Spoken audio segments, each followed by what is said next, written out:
Hello दोस्तों, मैं फिर आ गया 3 अगस्त 2022 को कुछ नए इकोनॉमिक अपडेट्स और एक आरबीआई का master direction private sector lending classification and targets को लेके। दोस्तों, अब ये master direction private sector classification और टारगेट, यह देखिएगा जब आप आरबीआई साइट पे, तो यह लगभग 42 पेज का सर्कुलर है। बड़ा एग्जॉस्टिव सर्कुलर है, गाइडलाइन है। यह नए बैंकर से लेके और टॉप के बैंकर तक के लिए इक्वली इंपॉर्टेंट है। तो मैं इस वीडियो को इस टॉपिक पे 2 पार्ट में वीडियो बनाऊंगा, पार्ट 1 प्राइवेट सेक्टर और पार्ट 2 प्राइवेट सेक्टर। मेरा कोशिश रहेगा दोस्तों कि इस प्राइवेट सेक्टर टारगेट क्लासिफिकेशन से रिलेटेड इस सर्कुलर में बताए गए ईच एंड एवरी पॉइंट, फिर से मैं रिपीट करता हूं दोस्तों, उस सर्कुलर का कोई भी पॉइंट नहीं छूटेगा जो कि हमें जानना है ऑपरेशनल एस्पेक्ट पे और नॉलेज एस्पेक्ट पे। इसका आवश्यकता आपको बैंक में काम करने के लिए, एग्जामिनेशन पॉइंट ऑफ व्यू से, इंटरव्यू पॉइंट ऑफ व्यू से और जानकारी के लिए तीनों रूप में काफी महत्वपूर्ण है। अब दोस्तों, सबसे पहले आज के ताजा तरीन इकोनॉमिक अपडेट्स पे कुछ बातें हो जाए। दोस्तों, जैसा हम लोगों को पता है कि 31 जुलाई 2022 लास्ट डेट था आईटीआर फाइल करने का। तो दोस्तों, अभी का जो डाटा है कि टोटल अभी तक 31 जुलाई 2022 तक 5.83 करोड़ आईटीआर फाइल साइट पे कर दिया गया है। लोगों का एक्सपेक्टेशन था कि लास्ट मोमेंट में यह डेट बढ़ाया जाएगा, लेकिन गवर्नमेंट इस बार इसको बढ़ाई नहीं। उसमें 2 प्रोविजंस किए गए हैं कि जो आईटीआर फाइल नहीं कर पाए हैं वो पेनाल्टी के साथ। दोस्तों, इसी कोरस्पॉन्डिंग ईयर पिछले कोरस्पॉन्डिंग ईयर में यह 5 करोड़ 83 की जगह पे 5.89 करोड़ लोगों ने इनकम टैक्स रिटर्न फाइल किया था। यानी कि अभी तक लगभग 6 लाख टैक्स जो आईटीआर फाइल करने वाले हैं पिछले साल के बनिस्पत इस बार 6 लाख लोगों ने अभी तक कम फाइल कर रखा है। गवर्नमेंट का ये एक्सपेक्टेशन है कि यह 6 लाख लोग भी फाइल करेंगे। इसके अलावा और भी नए टैक्स पेयर या आईटीआर फाइलर वो फाइल करेंगे। इसमें दोस्तों 2 प्रावधान किया गया है। एक प्रावधान है दोस्तों इसमें ये कि आप जो रिटर्न फाइल करेंगे बियॉन्ड द पीरियड, वह जो होगा डिलेड आईटीआर फाइलिंग, वह अगर आपका इनकम 5 लाख तक है तो आप 1000 रुपया पेनाल्टी के साथ आईटीआर फाइल कर सकते हैं। और अगर इनकम आपका मोर देन 5 लाख है तो आपको पेनाल्टी 5000 रुपया पे करना पड़ेगा आईटीआर फाइल के लिए। अब दोस्तों, अब नए खबर की तरफ चलते हैं। Revival of BSNL. Revival of BSNL, government एक बहुत बड़ा स्कीम, ह्यूज स्कीम लेके आ रही है बीएसएनएल में इन्वेस्टमेंट का, बीएसएनएल में नया फंड लेके आने का। उसका तरीका डिफरेंट होगा। कुछ डेप्ट को इक्विटी में बदला जाएगा, कुछ फ्रेश कैपिटल दिया जाएगा और भी डिफरेंट मोड से टोटल 1.64 लाख करोड़ ये गवर्नमेंट का प्रोविजन है बीएसएनएल को प्रोवाइड कराने का। लेकिन यह पैसा सशर्त मिलेगा, विथ कंडीशन मिलेगा। अब इसका मॉडलिटी जो है तैयार किया जा रहा है।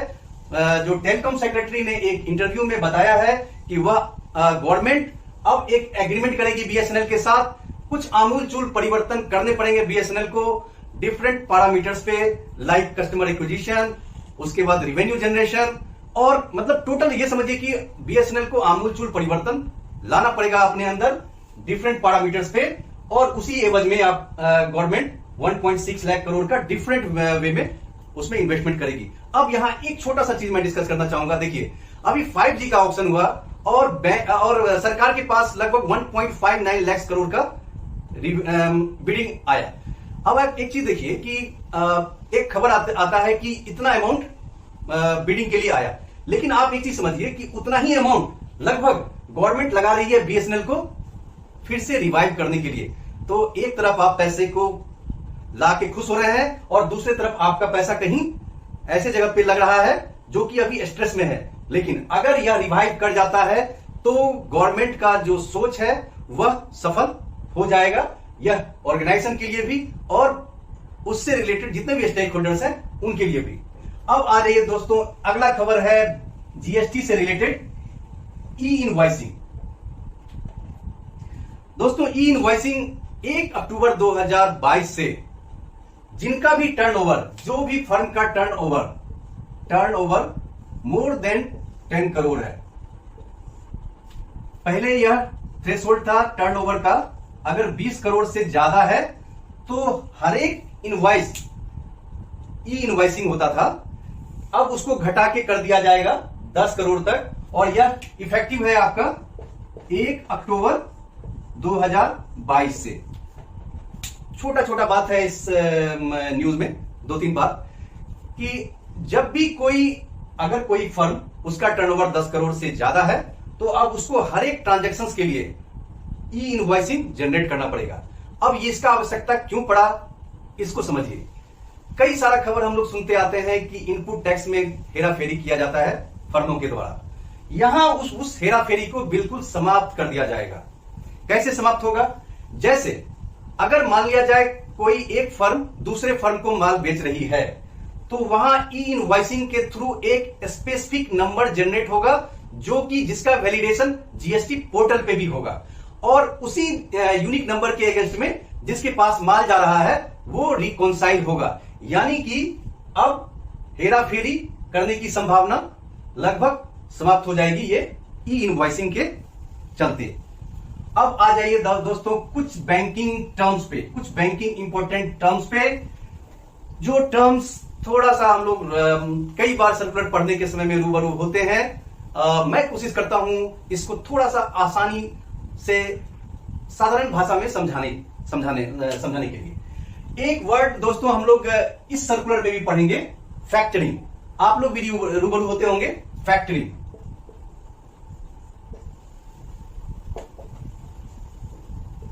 फैक्टरिंग। अब समझिए दोस्तों इस फैक्टरिंग में कितने पात्र हैं। इस फैक्टरिंग में दोस्तों 3 पात्र होंगे।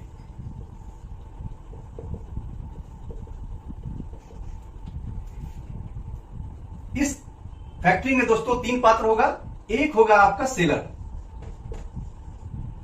दूसरा होगा दोस्तों बायर, और तीसरा होगा दोस्तों फैक्टर। अब समझिए क्या है ये कहानी। सेलर ने माल बेचा बायर को, इसके अगेंस्ट में बुक डेट खड़ा हो गया। इस बुक डेट को फैक्टर क्या करेगा? डिस्काउंट कर देगा। यानी कि अगर मान लिया जाए सेलर ने माल बेचा बायर को और यह बोला कि तुम्हारा पेमेंट जो है मैं 3 महीने बाद करूंगा, इसे पैसे की आवश्यकता पड़ गई, ये चला जाएगा फैक्टर के पास। फैक्टर जनरली फाइनेंशियल इंस्टीट्यूशन या बैंक कह सकते हैं, बैंक के पास जाएगा, फैक्टर के पास जाएगा और यह कहेगा कि मेरा इस बुक डेट के अगेंस्ट में आप फंडिंग कर दीजिए, और यह फैक्टर जो है इस बुक डेट के अगेंस्ट में डिस्काउंट कर देगा और इसको तत्काल पैसा प्रोवाइड करा देगा उस बिल के अगेंस्ट में। इस पूरे प्रक्रिया को कहते हैं फैक्टरिंग। अगर मान लिया जाए जैसे ये 100 रुपया का सामान इसको बेचा, ठीक है, यह सेलर अब चला गया फैक्टर के पास, बोलेगा मैंने 100 रुपया का सामान बेचा है, मुझे यह फलाने फ्यूचर डेट में मुझे यह पैसा मिलेगा, आप मुझे पैसा दे दीजिए। यह क्या करेगा? यह इसको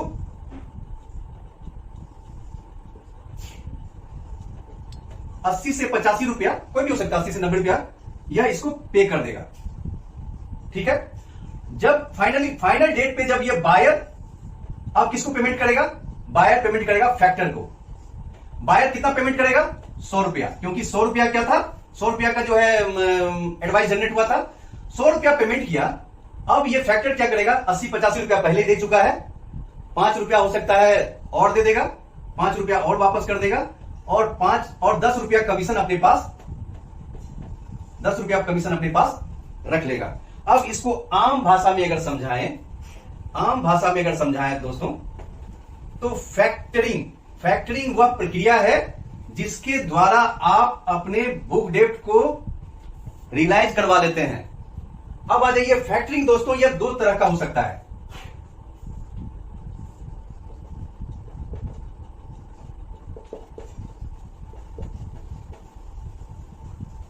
विथ रिकोर्स,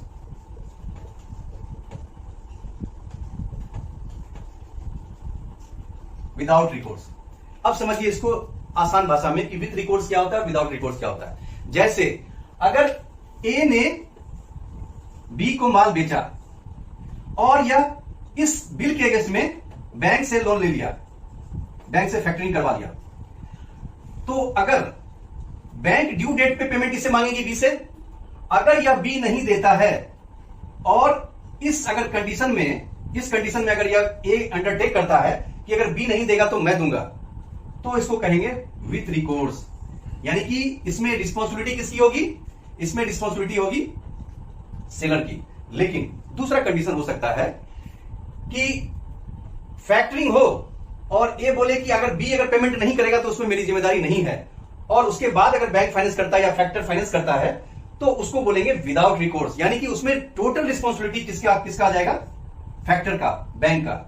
तो ये दो टर्म था, विथ रिकॉर्ड्स और विदाउट रिकॉर्ड्स। अब अगले इससे मिलता जुलता एक टर्म हम लोग दोस्तों पढ़ते रहते हैं, वह है फोरफिटिंग।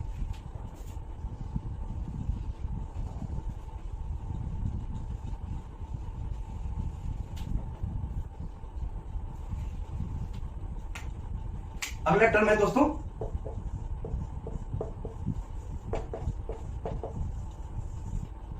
फोरफिटिंग। अब ये दोस्तों फोरफिटिंग क्या है, आसान भाषा में ये है जब आप एक्सपोर्टर हैं, ठीक है, आपने एक्सपोर्ट किया, कोई माल आपने बाहर भेजा, आपने जब माल भेजा तो आपका जो शिपिंग बिल है वह जनरेट हो गया, मतलब उसको बिल ऑफ एक्सचेंज भी बोलते हैं, बिल ऑफ एक्सचेंज या निगोशिएबल इंस्ट्रूमेंट जो है क्रिएट हो गया। अब मान लिया जाए जो मंगवा रहा है, आप विदेश में बैठ के आपका माल मंगवा रहा है, वह बोलता है कि ठीक है आप इसको जो है आप इसके अगेंस्ट में आप लोन ले लो, या मतलब उसका कॉस्ट जो है, जो सामान मंगवा रहा है विदेश में, वह उसको पे करेगा। अब एक्सपोर्टर क्या करेगा, उस बिल ऑफ एक्सचेंज को लेके जाएगा बैंक, और उस बिल ऑफ एक्सचेंज के अगेंस्ट में बैंक जो है उसको फाइनेंस कर देगी, उसको डिस्काउंट कर देगी और उस एक्सपोर्टर को पेमेंट कर देगी। अब यहां एक चीज समझिए कि फोरफिटिंग में क्या, वहां क्या था, फैक्टरिंग में था कि डोमेस्टिक ट्रांजैक्शंस हो रहे थे, फोरफिटिंग में यहां जो है एक्सपोर्ट हो रहा है, एक्सपोर्ट के अगेंस्ट में आपका बिल ऑफ एक्सचेंज के अगेंस्ट में फाइनेंस हो रहा है।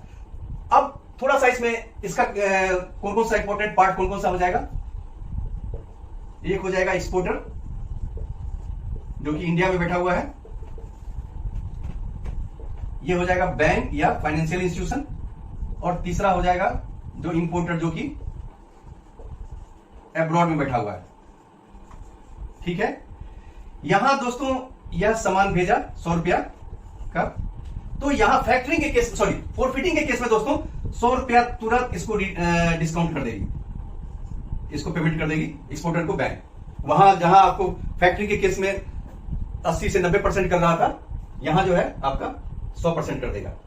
और वहां क्या था कि कोई निगोशिएबल इंस्ट्रूमेंट क्रिएट नहीं हो रहा था, यहां निगोशिएबल इंस्ट्रूमेंट क्रिएट होगा। यहां क्या निगोशिएबल इंस्ट्रूमेंट क्रिएट होगा, जब यह मतलब एक्सपोर्ट करेगा तो जो इसका शिपिंग बिल जो जनरेट होगा, वह शिपिंग बिल जो है, शिपिंग बिल और रेलिवेंट पेपर वह सबमिट करेगा और उसके अगेंस्ट में फोरफिटिंग होगा।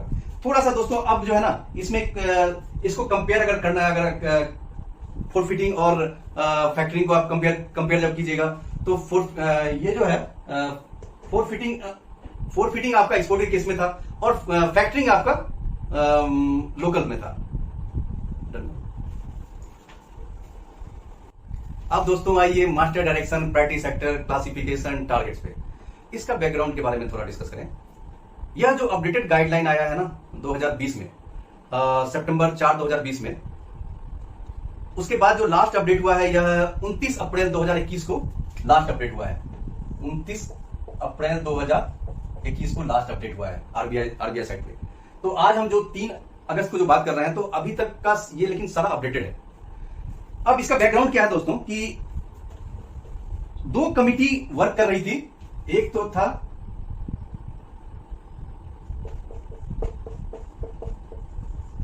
एमके जैन। एमके जैन का आपका इंटरनल ग्रुप था एक एग्रीकल्चर एडवांस को रिव्यू करने का, उनका रिकमेंडेशन। और एक कमिटी यूसी सिन्हा, जो कि एमएसएमई क्रेडिट से रिलेटेड था। इन दोनों कमिटी के रिकमेंडेशन को इस अपडेटेड सर्कुलर में इंक्लूड किया गया और बिल्कुल नए तौर तरीके पे प्रायोरिटी सेक्टर का क्लासिफिकेशन और टारगेट्स को रिवैम्प किया गया। क्लासिफिकेशन का मास्टर डायरेक्शन में जो दोस्तों जहां भी जिक्र किया गया है इस सर्कुलर में, तो दो तीन वर्ड बराबर रिपीट हुआ है। ऑन लेंडिंग, एएनबीसी, सीईओबीई। ऑन लेंडिंग का दोस्तों जैसा कि सिंपल भाषा में समझिए कि आपने किसी नॉन फाइनेंशियल इंस्टीट्यूशन को, सॉरी एनबीएफसी को आपने फाइनेंस किया या किसी इंटरमीडिएरी को फाइनेंस किया और वह फर्दर किसी बोरोवर को फाइनेंस करता है। यहां एक कंडीशन है दोस्तों कि जिस इंटरमीडिएरी को आप ऑन लेंडिंग के लिए फाइनेंस कर रहे हैं उसका जो ड्यूरेशन होना चाहिए, उसका जो रिपेमेंट पीरियड होना चाहिए और आपका जो ड्यूरेशन होना चाहिए लोन का वो को टर्मिनस हो। फिर से रिपीट करूं, ऑन लेंडिंग के लिए एक कंडीशन यह है इस प्रायोरिटी सेक्टर क्लासिफिकेशन और टारगेट में कि बैंक जो लोन दे रही है ऑन लेंडिंग के लिए और फर्दर वो इंटरमीडिएरी जो आगे लोन दे रहा है बेनिफिशियरी को, यह दोनों लोन को टर्मिनस होना चाहिए। दोनों का रिपेमेंट पीरियड साथ साथ समाप्त होना चाहिए। यह हो गया दोस्तों ऑन लेंडिंग। अब आ जाइए दोस्तों कि हम जो टारगेट जो डिसाइड होगा वह एएनबीसी पे होगा या सीईओबीई पे। एएनबीसी का फुल फॉर्म हो गया दोस्तों एडजस्टेड नेट बैंक क्रेडिट और सीईओबीई का फुल फॉर्म हो गया credit equivalent of balance sheet exposure. अब जैसे किसी भी बैंक का अगर एडवांस का पोर्टफोलियो अगर देखा जाए तो वह बैलेंस शीट का जो पार्ट है वह एएनबीसी में आ जाएगा। जो बैलेंस शीट का पार्ट नहीं है जैसे एलसी, बीजी, ये इस तरह का जो भी बैंकों ने एडवांस कर रखा है वह CEB credit equivalent of balance sheet exposure का पार्ट होगा। अब उसमें जैसे फॉर एग्जांपल आपने किसी को अगर हम बैंक हैं और हमने 100 रुपया एडवांस कर रखा है बोरोवर को और किसी कस्टमर के बिहाफ पे अगर 50 रुपया का बैंक गारंटी दे रखा है किसी को, तो वैसे केस में एएनबीसी अगर 100 रुपया है तो आपका ऑफ बैलेंस शीट एक्सपोजर 50 रुपया होगा। लेकिन credit equivalent of balance sheet exposure यह क्रेडिट कन्वर्शन फैक्टर के गुना करने के बाद प्राप्त होता है, जिसका कि मास्टर डायरेक्शन आरबीआई ने अलग से दे रखा है। यह डिपेंड करेगा रेटिंग पे और डिफरेंट रिस्क फैक्टर के आधार पे। जनरली यह 1 नहीं होता है, लेकिन जब टारगेट का जो कैलकुलेशन होगा या सब टारगेट का कैलकुलेशन होगा तो इस दोनों में से जो बड़ा फिगर होगा उसको कंसीडर किया जाएगा उस टारगेट को रिलेटिवली अचीव करने के लिए। अब आ जाइए दोस्तों हम एएनबीसी को डिटेल से समझें। साधारण भाषा में एएनबीसी क्या है? देखिए, जब आरबीआई का आप मास्टर डायरेक्शन सर्कुलर आप देखिएगा तो उसमें वो बहुत बड़ा बड़ा वर्ड यूज किया हुआ है। मैं यहां काट छाट के जो छोटा छोटा वर्ड जो हम जैसे आम बैंकर को समझ में आता है उसका इस्तेमाल किया है। Bank adjusted net bank credit के एडजस्टेड नेट बैंक क्रेडिट एएनबीसी में अगर ये हटा दीजिए तो आपका आ जाएगा नेट बैंक क्रेडिट। उसके बाद पहले तो हम नेट बैंक क्रेडिट पे पहुंचे, फिर उसके आगे जाएंगे कि एडजस्टेड नेट बैंक क्रेडिट क्या होगा। उससे भी पहले हम पहुंचे कि बैंक क्रेडिट क्या होगा। बैंक क्रेडिट जितना भी लोन, देखिए प्रायोरिटी सेक्टर एडवांस जो है वह बात हो रहा है कहां के लिए। अगर मान लीजिए किसी बैंक का प्रेजेंस अक्रॉस द कंट्री है तो वैसे केस में वैसे केस बहुत सारे कंट्री में है, तो वैसे केस में क्रेडिट जो प्रायोरिटी सेक्टर का जो टारगेट होगा वह ग्लोबल एडवांस के आधार पे नहीं होगा। वह केवल और केवल जो भारत में जो एडवांस किया गया है जिस अमाउंट पे जितना अमाउंट उस आधार पे आपका एएनबीसी का कैलकुलेशन होगा। तो बैंक क्रेडिट वह क्रेडिट जो कि इंडिया में बैंक ने दे रखा है for the purpose of target and classification of priority sector. अब आ जाइए, बैंक क्रेडिट हो गया आपका total advance in India, bank ने जो एडवांस कर रखा है इंडिया में। अब आ जाइए दूसरा कि इसके बाद जो बिल्स बैंक फिर जाके रीडिस्काउंट करवा लेती है आरबीआई से या किसी भी अप्रूव्ड फाइनेंशियल इंस्टीट्यूशन से, वह अमाउंट माइनस कर दिया जाएगा नेट बैंक क्रेडिट को अराइव करने के लिए। इसको आप समझिए रीडिस्काउंट, यानी कि इसको थोड़ा सा देसी भाषा में अगर समझें तो अगर जैसे कोई बोरोवर हमारे पास कोई गवर्नमेंट सिक्योरिटीज को लेके आया और मैंने उसे 100 रुपया लोन दे दिया, हमें अचानक लिक्विडिटी क्रंच हुआ और हमें फंड की आवश्यकता है। उसी सिक्योरिटीज को हम लेके जाएंगे आरबीआई के पास और कहेंगे कि इस सिक्योरिटीज के अगेंस्ट में मुझे आप लोन दे दीजिए, और वो हमें लोन दे देगा। तो वह जो अमाउंट हम आरबीआई से लोन ले रहे हैं, हमने बोरोवर को डिस्काउंट किया और उसी बिल को रीडिस्काउंट करवाया आरबीआई से, इसीलिए वर्ड यूज होता है बिल रीडिस्काउंट विद आरबीआई या अप्रूव्ड फाइनेंशियल इंस्टीट्यूशन। वो अमाउंट जो आएगा वो जब आप माइनस कर देंगे बैंक क्रेडिट इन इंडिया, तो आपका नेट बैंक क्रेडिट आ जाएगा। साधारण भाषा में समझें, अगर 100 रुपया आपने इंडिया में लोन दे दिया और जाके 20 रुपया फिर रीडिस्काउंट करवा लिया आरबीआई से, तो नेट बैंक क्रेडिट आपका 100 माइनस 20 रुपया होगा। अब इसमें आ जाइए दोस्तों, आगे क्या क्या पॉइंट है उसको समझ लें, और हम लोग एक बेसिक बात समझेंगे कि किस चीज को जोड़ा जाता है एनबीसी के लिए और किस चीज को घटाया जाता है। अब आप समझिए, जो अगर बैंक या फाइनेंशियल इंस्टीट्यूशन अपने रिस्पेक्टिव टारगेट को पूरा नहीं करती है तो उसे फंड जमा करना पड़ता है आरआईडीएफ के पास, नाबार्ड के पास, सिडबी के पास, मुद्रा लिमिटेड के पास। वह हो गया आपका फोर्थ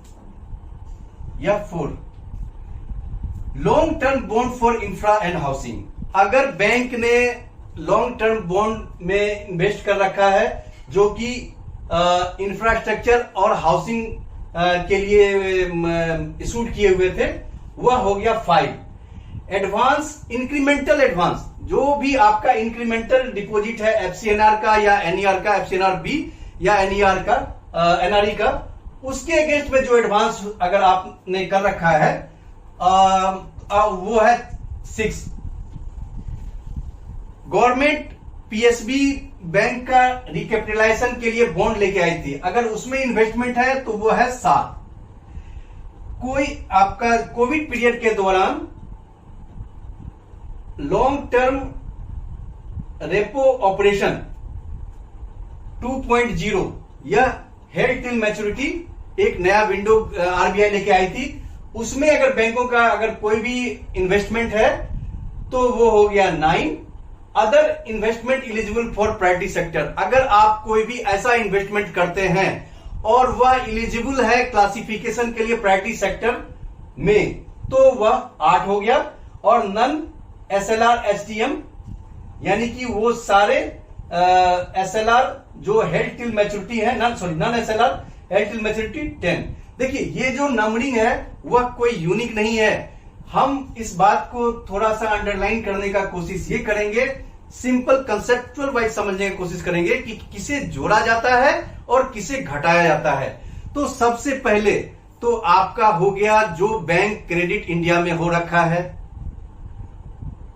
उसमें माइनस कर देंगे आरबीआई में जो हम रीडिस्काउंट करवा लिए, उसमें फिर प्लस करेंगे। प्लस कौन सा करेंगे? जो भी डिपॉजिट हमारा आरआईडीएफ, नाबार्ड, सिडबी या मुद्रा लिमिटेड के पास है, किस शेप में, इस एवज में कि हमारा कोई भी टारगेट का अगर शॉर्टफॉल रहा है तो उसको दोस्तों आप प्लस करेंगे। उसके बाद लॉन्ग टर्म बॉन्ड जो भी इन्वेस्टमेंट हुआ रहेगा, एफसीएनआर, इंक्रीमेंटल एफसीएनआर के अगेंस्ट में जो भी एडवांस रहेगा, और पीएसबी रिकैपिटलाइजेशन बॉन्ड, इसको दोस्तों माइनस करेंगे। किसको माइनस करेंगे? जो आपका long term bond for infra and housing, FCNR incremental के अगेंस्ट में जो एडवांस होगा वो, और PSB रिकैपिटलाइजेशन में जो बैंकों का इन्वेस्टमेंट है वो, ये आप माइनस करेंगे। उसके बाद आप आ जाइए STMT long term repo operation, इसको दोस्तों इसको भी आप माइनस करेंगे। ये माइनस क्यों कर रहे हैं? क्योंकि चूंकि गवर्नमेंट इंकरेज कर रही है इन चीजों में इन्वेस्टमेंट के लिए। अब आ जाइए नॉन SLR STM, दोस्तों इसको प्लस करेंगे। नॉन SLR STM को प्लस करेंगे। फिर से इसको अगर समअप करें ANBC को, तो प्लस करेंगे आप नेट जो भी आप एडवांस दे रहे हैं इंडिया में, उसमें माइनस कर देंगे रीडिस्काउंटिंग विथ RBI, उसमें प्लस करेंगे जो आपका फंड विथ RIDF, नाबार्ड या सिडबी या मुद्रा बैंक लिमिटेड के साथ है, शॉर्टफॉल के अगेंस्ट में, टारगेट शॉर्टफॉल के अगेंस्ट में। उसके बाद दोस्तों इसमें माइनस क्या क्या करेंगे? जो भी लॉन्ग टर्म बॉन्ड में इन्वेस्टमेंट रहेगा इंफ्रा या हाउसिंग का, एडवांस इंक्रीमेंटल एडवांस FCNR और रिकैपिटलाइजेशन बॉन्ड,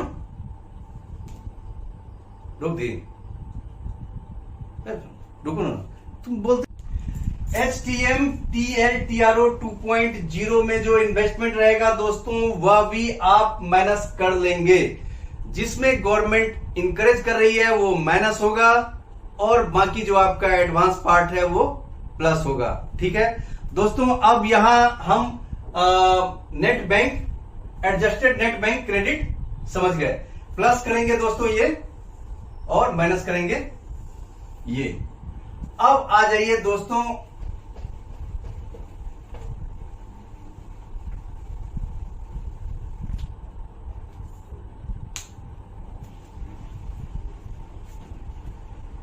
अब आगे चलते हैं प्राइवेट सेक्टर में कैटेगरीज क्या क्या आएगा RBI के हिसाब से। प्राइवेट सेक्टर में दोस्तों 8 कैटेगरी RBI ने डिफाइन कर रखे हैं। पहला कैटेगरी है एग्रीकल्चर, दूसरा कैटेगरी है दोस्तों micro small medium enterprises, export credit तीसरा है, चौथा है एजुकेशन, पांचवा है हाउसिंग, छठा है सोशल इंफ्रास्ट्रक्चर, सातवां है रिन्यूएबल एनर्जी, और आठवां है अदर्स। अब हम एक एक करके हर एक कैटेगरीज में हम लोग आगे बढ़ेंगे, और उसके भीतर डिफरेंट पॉइंट्स, इंपॉर्टेंट पॉइंट्स क्या है उसको समझने का कोशिश करेंगे। अब आप जैसे एग्रीकल्चर, जैसा हम लोग जानते हैं कि वो सारे एक्टिविटी जो कि एग्रीकल्चर से मतलब एग्रीकल्चर और उससे रिलेटेड है, उसको आगे हम लोग डिटेल में पढ़ेंगे।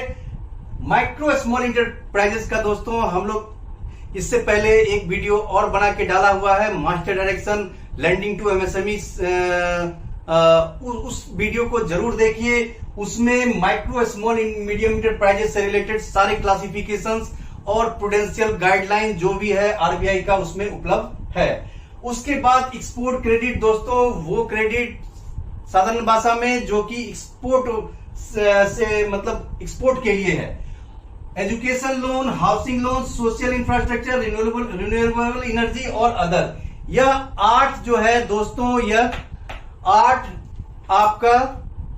अब आते हैं दोस्तों टारगेट और सब टारगेट के ऊपर। टारगेट और सब टारगेट। टारगेट दोस्तों टोटल प्राइवेट सेक्टर का, एग्रीकल्चर का, माइक्रो इंटरप्राइजेस का और एडवांस टू वीकर सेक्शन का टारगेट। उसमें भी कुछ सब टारगेट्स भी हैं। टारगेट अब आ जाइए टोटल प्राइवेट सेक्टर का। इसमें जो है ना 4 भाग में आप बैंक को डिवाइड कर दीजिए। वो सारे डोमेस्टिक बैंक और वो सारे फॉरेन बैंक्स जिनका कि 20 से ज्यादा ब्रांचेज है, उसके लिए एक कैटेगराइजेशन। वैसे फॉरेन बैंक्स जिनका कि 20 से कम ब्रांचेज है, उसका एक अलग कैटेगराइजेशन। RRB के लिए एक अलग कैटेगराइजेशन और स्मॉल फाइनेंस बैंक के लिए एक अलग कैटेगराइजेशन। अब आ जाइए कि टोटल प्राइवेट सेक्टर का टारगेट इन चारों सेगमेंट में क्या क्या है। टोटल प्रायोरिटी सेक्टर का टारगेट दोस्तों डोमेस्टिक बैंकों में या फॉरेन बैंक जिसका कि 20 से ज्यादा ब्रांचेज है उसका टारगेट है 40% ऑफ एएनबीसी और 40% ऑफ एएनबीसी और 40% of credit equivalent of balance sheet exposure.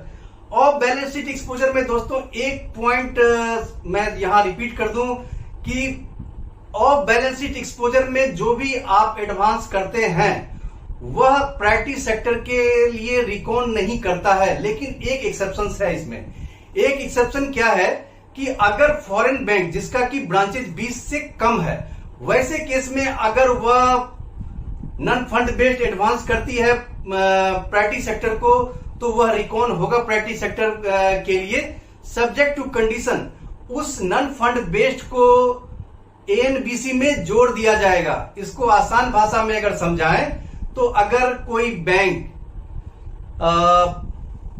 50 रुपया का लोन, कोई फॉरेन बैंक जिसका कि 20 से कम ब्रांच है 50 रुपया का लोन बोरोवर को दे रखा है इंडिया में और 20 रुपया का बैंक गारंटी दे रखा है जो कि एलिजिबल है क्लासिफिकेशन के लिए प्रायोरिटी सेक्टर में।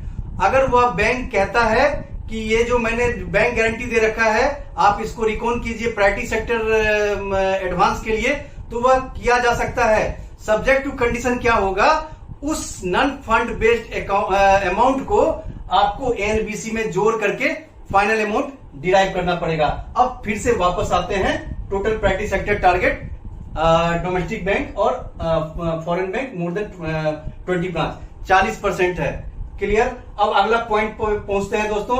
वैसा फॉरेन बैंक जिसका कि 20 से कम ब्रांच है उसका भी प्रायोरिटी सेक्टर का टारगेट है 40%। उसमें एक क्लाउज है। एक क्लाउज क्या है दोस्तों कि उस 40% में से 32% जो है वह एक्सपोर्ट के लिए फाइनेंस होना चाहिए। उस 40% में से 32% एक्सपोर्ट के लिए फाइनेंस होना चाहिए। अब आ जाइए अगले सेगमेंट पे। आरआरबी के केस में क्या होता है? आरआरबी के केस में दोस्तों प्रायोरिटी सेक्टर का टारगेट जो है वह है 75%। इसमें भी एक क्लाउज है। एक क्लाउज क्या है कि 75% तो होगा, लेकिन अगर कोई आरआरबी अगर मीडियम इंटरप्राइजेस को, सोशल इंफ्रास्ट्रक्चर को या रिन्यूएबल एनर्जी में जितना भी एडवांस करे मैक्सिमम सीलिंग होगा 15%। इसको समझिए, जैसे अगर कोई आरआरबी के पास टोटल लोन का अमाउंट है 100 रुपया, उसे प्रायोरिटी सेक्टर में एडवांस करना है 75 रुपया, लेकिन अगर उसने अगर रिन्यूएबल एनर्जी को कर दिया 20 रुपया तो प्रायोरिटी सेक्टर एडवांस का कैलकुलेशन के लिए वो 20 रुपया कैलकुलेट ना होके मात्र 15 रुपया कैलकुलेट होगा। अब आ जाइए दोस्तों अगला पॉइंट, स्मॉल फाइनेंशियल बैंक। इसके केस में भी priority sector, total priority sector का टारगेट है 75%। अब आ जाइए दोस्तों एग्रीकल्चर।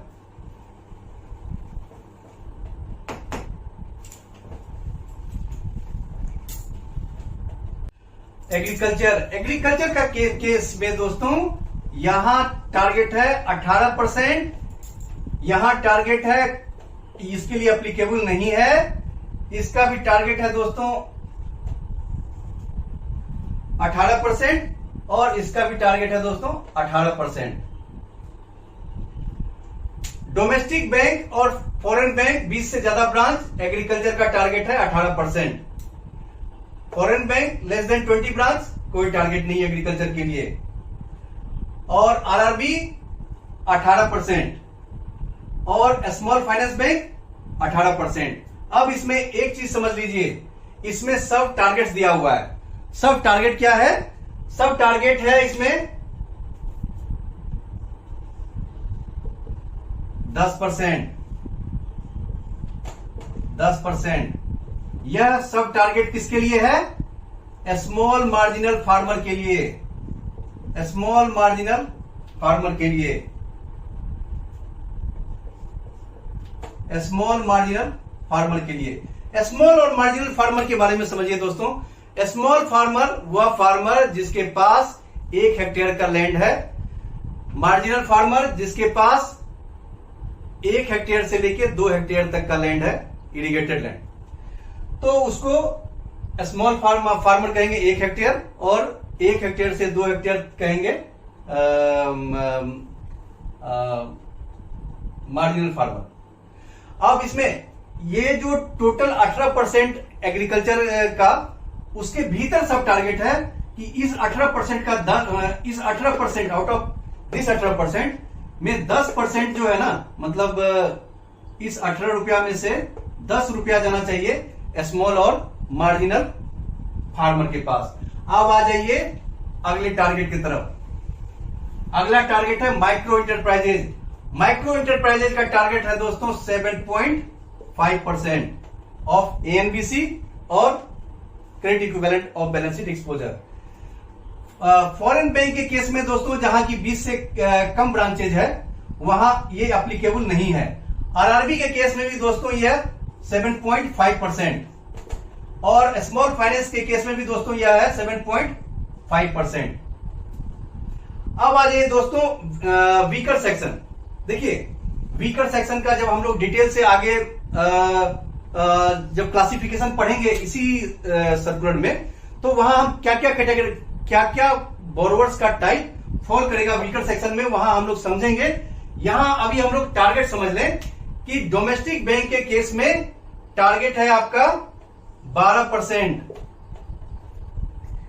यहां फॉरेन बैंक 20 ब्रांच के केस में नॉट एप्लीकेबल। आरआरबी के केस में दोस्तों 15%, और स्मॉल फाइनेंस बैंक के केस में दोस्तों 12%। ये भी दोस्तों ये जो 12% है, या ये 12% जो है यह फेज मैनर में अचीव करना है। ये हो गया आपका दोस्तों। आगे प्राइमरी अर्बन कोऑपरेटिव बैंक के केस में प्रायोरिटी सेक्टर का टारगेट क्या है। प्राइमरी अर्बन कोऑपरेटिव बैंक के केस में दोस्तों year by year priority sector का टारगेट को इनहांस किया गया है। 2020 में यह 40% था, 2021 में 45%, 22 में 50%, जहां अभी हम लोग खड़े हैं 60%। तो पीछे क्या रहा, इससे ज्यादा इंपॉर्टेंट है आगे क्या होने वाला है, उसको याद रखें। तो अगर बात करें प्राइमरी अर्बन कोऑपरेटिव बैंक का 2023 इस फाइनेंशियल ईयर का प्रायोरिटी सेक्टर का टारगेट क्या है 60%, और 2024 में यह टारगेट क्या है 75%। अब आ जाइए दोस्तों, एक हम लोग बात किए थे सब टारगेट का स्मॉल एंड मार्जिनल फार्मर और वीकर सेक्शन का। वहां था 10%, स्मॉल मार्जिनल फार्मर के केस में 10%, और वीकर सेक्शन के केस में था 12%, लेकिन आरआरबी के केस में वो 15% है। लेकिन यह जो है वह फेज मैनर में प्राप्त करना है। फेज मैनर में प्राप्त करने का मतलब यह है कि इसको 4 साल के भीतर बैंकों को टारगेट दिया गया कि आपको अचीव करना है 10% और 12%। इससे संबंधित सवाल पिछले साल के प्रमोशन एग्जाम में भी थे। अब आ जाइए 2020-21 में 8%, वीकर सेक्शन का 10%, 21-22 में यह 8 से आपको बढ़ाना है 9%, 10 से बढ़ाना है वीकर सेक्शन में 11%, 22-23 में 9 से बढ़ाना है 9.5%, और 11 से बढ़ाना है 11.5%। यह इंपॉर्टेंट है क्योंकि यह चल रहा है। यानी कि इस फाइनेंशियल ईयर में हमारा जो है स्मॉल और मार्जिनल फार्मर का जो टारगेट है वह है 9.5%, और वीकर सेक्शन का टारगेट है 11.5%, और इसके अगले साल यानी कि 23-24 में वह 10% रहेगा स्मॉल मार्जिनल फार्मर का, और वीकर सेक्शन के केस में 12%। यानी कि हमें अगले साल यहां तक पहुंचना है।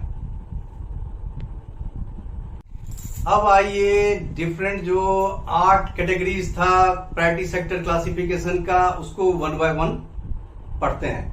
पहला था एग्रीकल्चर।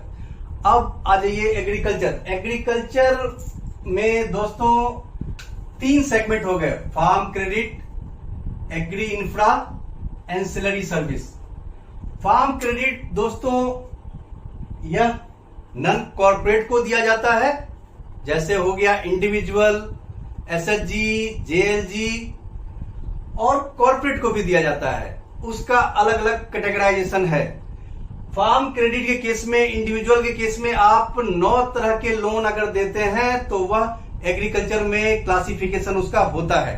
पहला, कोई भी क्रॉप लोन इंडिविजुअल को, जेएलजी को, एसएचजी को आप देते हैं क्रॉप प्रोडक्शन के लिए तो वह क्लासिफिकेशन एग्रीकल्चर में आएगा।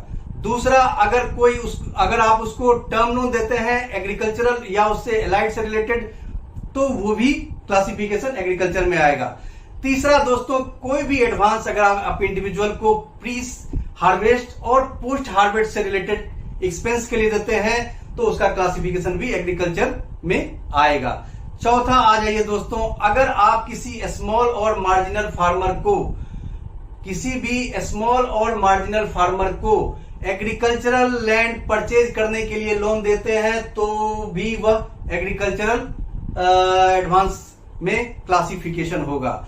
अगर किसी किसान को आप नॉन इंस्टीट्यूशनल इंडेप्टनेस से बाहर आने के लिए एडवांस करते हैं तो वह भी एग्रीकल्चर एडवांस में क्लासिफिकेशन उसका होगा। उसके बाद आ जाइए दोस्तों,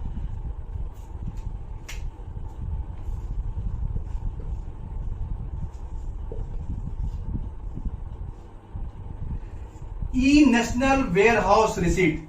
ई नेशनल वेयरहाउस रिसीट के अगेंस्ट में आप फाइनेंस करते हैं 75 लाख तक for 12 month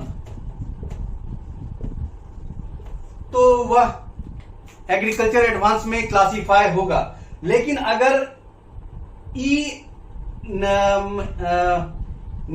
national warehouse receipt के अलावा, अगर उसके अलावा ENWR के अलावा अगर आप फाइनेंस करते हैं तो वहां सीलिंग ये 75 की जगह यह सीलिंग है 50 लाख का।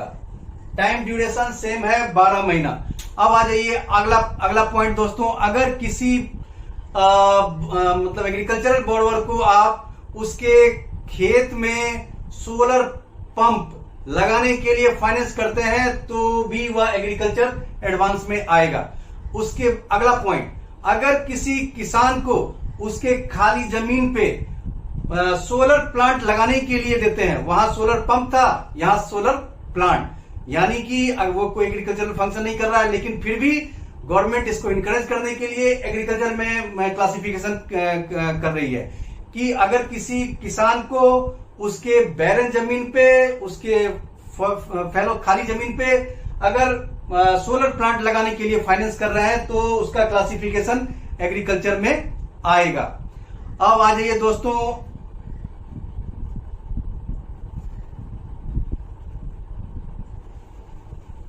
नॉन कॉर्पोरेट के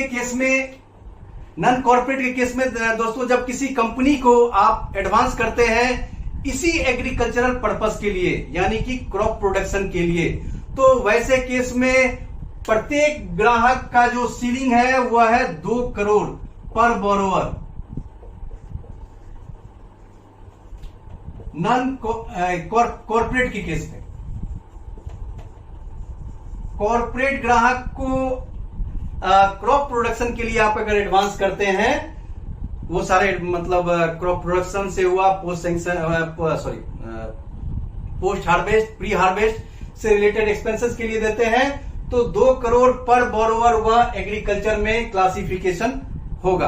अब आ जाइए दोस्तों अगला पॉइंट, कॉर्पोरेट को भी आप 75 लाख दे सकते हैं ENWR के अगेंस्ट में और 50 लाख दे सकते हैं अदर देन ENWR के केस में। अब आ जाइए दोस्तों, इसमें अगला पॉइंट यह है कि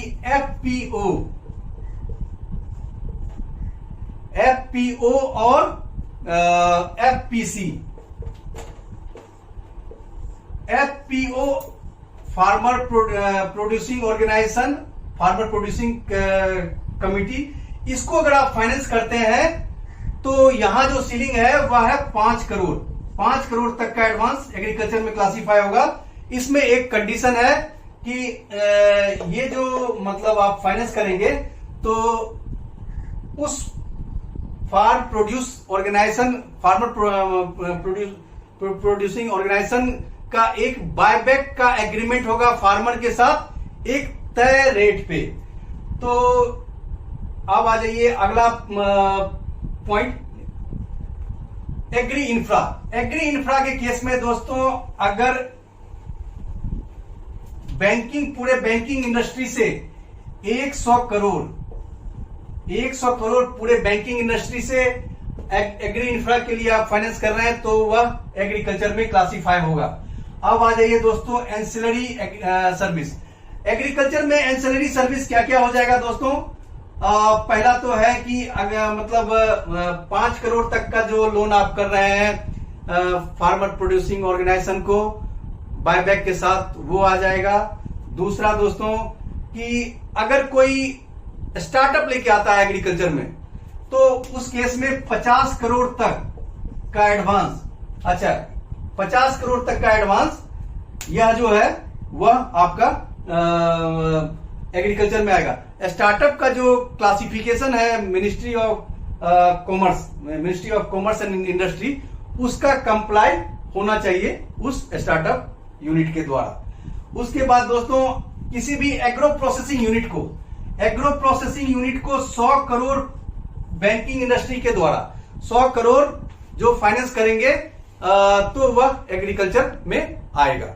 इसमें एक चीज और दोस्तों, स्मॉल मार्जिनल फार्मर का क्लासिफिकेशन किसको किसको करेंगे तो हम लोगों ने पढ़ा कि 1 हेक्टेयर स्मॉल के लिए, 2 हेक्टेयर मार्जिनल फार्मर के लिए। उसमें एक पॉइंट और याद रखिए, अगर कोई भी किसान या कोई भी आदमी अगर एग्रीकल्चर एलाइड एक्टिविटी में इन्वॉल्व है और without any proof of land holding 2 lakh तक का लोन का क्लासिफिकेशन स्मॉल और मार्जिनल फार्मर में होगा। अब आ जाइए दूसरा कैटेगरी एमएसएमई के बारे में हम लोग जानते हैं, उसका क्लासिफिकेशन।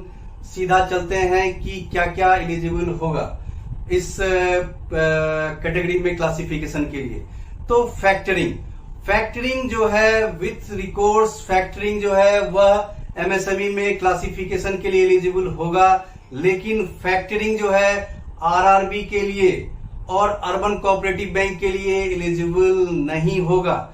अब आ जाइए अगला पॉइंट, केवीआईसी यूनिट जितना भी होगा वह एलिजिबल होगा क्लासिफिकेशन के लिए माइक्रो इंटरप्राइजेज में, जिसका की टारगेट हम लोग देखे हैं कि अक्रॉस द बैंक 7.5% है। अब आ जाइए दोस्तों अगला अदर एमएसएमई एडवांस। अगर 50 करोड़ तक कोई स्टार्टअप अगर एमएसएमई में लेके आता है और उसका क्लासिफिकेशन कंप्लाई होता है ministry of commerce and industry से, तो भी वह एडवांस एमएसएमई में क्लासिफिकेशन के लिए एलिजिबल होगा। जो भी ऑन लेंडिंग फाइनेंस आप करते हैं एमएसएमई के में, वह भी मतलब एमएसएमई में क्लासिफिकेशन के लिए एलिजिबल होगा। जो आपका बैलेंसेस मुद्रा बैंक के साथ है वह भी क्लासिफिकेशन में एलिजिबल होगा, क्लासिफिकेशन में एमएसएमई में क्लासिफिकेशन के लिए। आज का वीडियो दोस्तों हम यहां स्टॉप करते हैं और फिर अगले नेक्स्ट वीडियो में हम एग्रीकल्चर एमएसएमई के बाद वह 6 कैटेगरी जो बचा हुआ है वह, और उसके अलावा जो डिफरेंट सर्कुलर जो आरबीआई मास्टर सर्कुलर में डिफरेंट पॉइंट्स दिए हुए हैं सबको कवर करने का कोशिश करेंगे।